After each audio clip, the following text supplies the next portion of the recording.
आपण काही दिवसांपूर्वी TMR या पद्धतीचा एक व्हिडिओ आपण पाहिला होता आणि या TMR पद्धतीचा व्हिडिओ पाहिल्यानंतर खूप साऱ्या मित्रांच्या काही वेगवेगळ्या कमेंट आल्या। तर मित्रांनो, काही शेतकऱ्यांचं असं मत आहे की आता TMR चारा म्हणजे की जो आपण पहिल्या व्हिडिओमध्ये बघितलं की खूप महत्त्वाची ही TMR पद्धत आहे, परंतु ही TMR पद्धत सगळ्यालाच मिळेल असं नाही। म्हणजे की खूप साऱ्या कंपन्या भविष्यामध्ये येतील, परंतु सध्या परिस्थितीला जसं आपण दिनेश लंगोटे या एका शेतकऱ्याचा व्हिडिओ बघितला आणि त्या व्हिडिओमध्ये त्यानं TMR पद्धतीचा चारा वापरण्याची आपण गोष्ट सांगितली आणि त्याच्यानंतर खूप साऱ्या शेतकऱ्यांना असं वाटलं की आमच्याकडे पण TMR पद्धतीचा चारा असावा आणि हा चारा आम्हाला कुठं भेटेल आणि काय किमतीनं भेटेल। तर मित्रांनो, मी तुम्हाला सांगितलं होतं की बाबा किंमत तशी काय पर्टिक्युलर सांगता येत नाही, परंतु शेतकऱ्यांचा हट्टच असा होता की किंमत आम्हाला सांगा। आणि त्याच्यानंतर दुसरा असा विषय होता की काही शेतकरी म्हटले की आता हा TMR पद्धतीचा चारा इतर कंपन्या आपल्याला देतील, पण हा चारा देत असताना त्या पद्धतीने त्या पैसे पण घेतील। बरोबर आहे तुमचा मुद्दा। मग आता याला दुसरा पर्याय कोणता?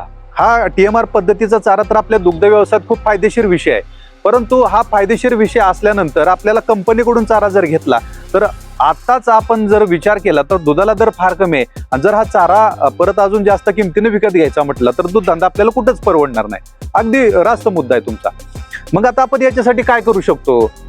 TMR पद्धतीचा चारा ही कंपनी काय करत असते तर ह्या TMR पद्धतीचा चारा एक फॉर्म्युला घेऊन ही कंपनी बनवत असते की गायची दूध देण्याची कॅपॅसिटी, गायची शरीराची ठेवण व्यवस्थित राहावी, दूध चांगलं द्यावं, तिचा माज चांगला असावा, एका सिमेंटमध्ये ती कन्सीव्ह व्हावी, प्रत्येक वेताला तिनं कुठला त्रास दिला नाही पाहिजे, याच्यासाठी तिच्या शरीर पोषणासाठी ज्या काही गोष्टींची गरज असते तर ही TMR पद्धतीच्या चाऱ्यामध्ये ती अवेलेबल असते।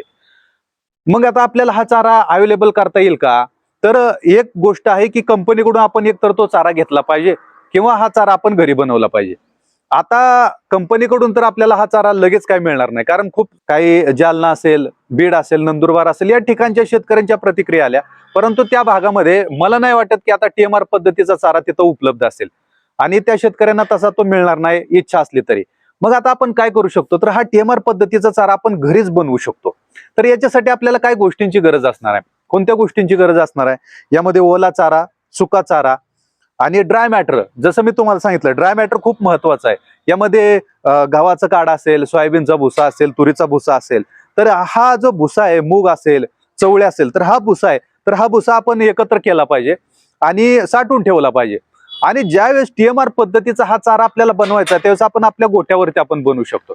तर काय करू शकतो की एक पाटी मुरघासाची घेऊ शकतो, एक पाटी ओल्या चाऱ्याची घेऊ शकतो आणि अर्धी पाटी सुक्या चाऱ्याची घेऊ शकतो।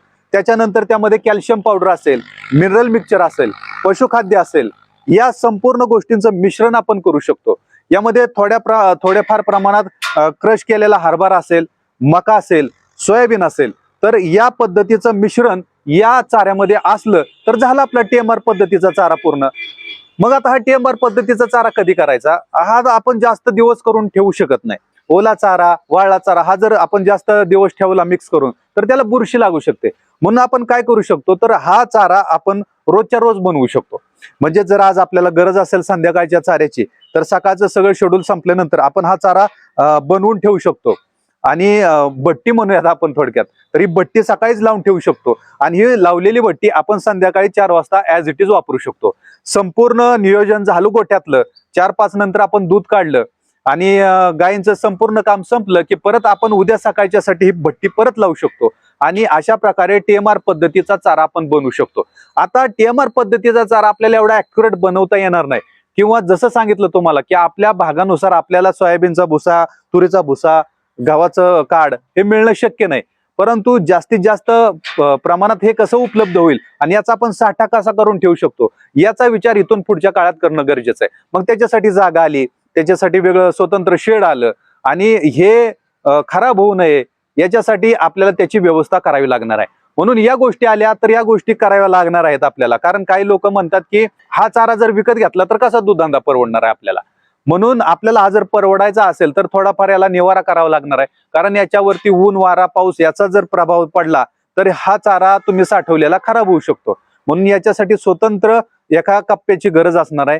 ही पण गोष्ट आपल्याला लक्षात असणं गरजेचं आहे। तुमच्याकडे तर तो चारा अवेलेबल नसेल तर एखाद्या मित्राकडे तो अवेलेबल असेल तर त्याच्याकडून तो चारा आपल्याला आपल्या गोठ्यावरती आणणं गरजेचं आहे। म्हणजे या गोष्टीचा खाटाटोप करावा लागणार आहे जर आपल्याला रिझल्ट चांगला पाहिजे असेल तर या रिझल्टच्या प्रमाणे आपल्याला या गोष्टी कराव्या लागणार आहेत. याच्याशिवाय पर्याय कुठलाही नाही. एकतर TMRचा विकत चारा घेणं किंवा हा TMRचा चारा आपण आपल्या घरच्या घरी बनवणं. त्याच्यासाठी या संपूर्ण निविष्ठा आपल्याकडे असणं गरजेचं आहे. या जर निविष्ठा असतील तर आपण त्या पद्धतीनं TMR पद्धतीचा चारा बनवू शकतो.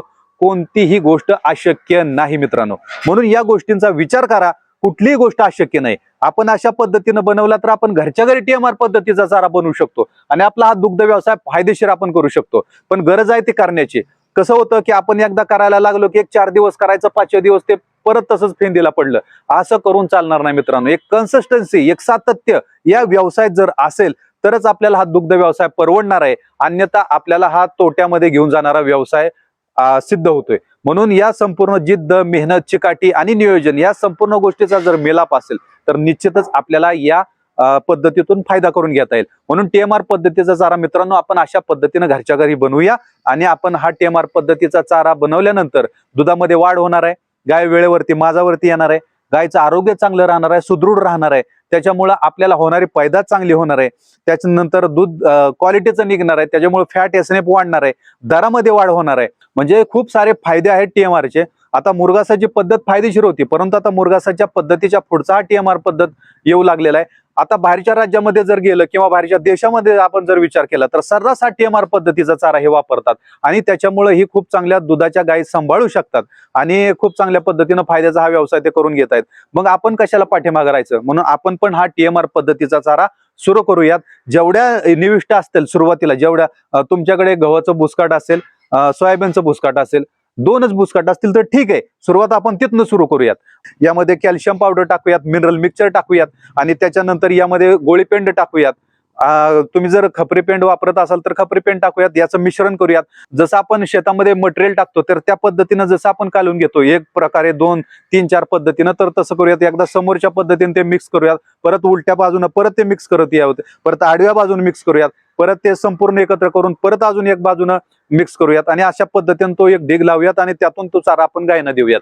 निश्चित आपला दूध धंदा फायद्याचा होणार आहे आणि TMRला आपल्याला एक उत्तर मिळेल, सोल्युशन मिळेल. तर अशा पद्धतीने आपण हा TMRचा चारा आपण भविष्यामध्ये बनवू शकतो मित्रांनो. ही माहिती तुम्हाला कशी वाटली मित्रांनो?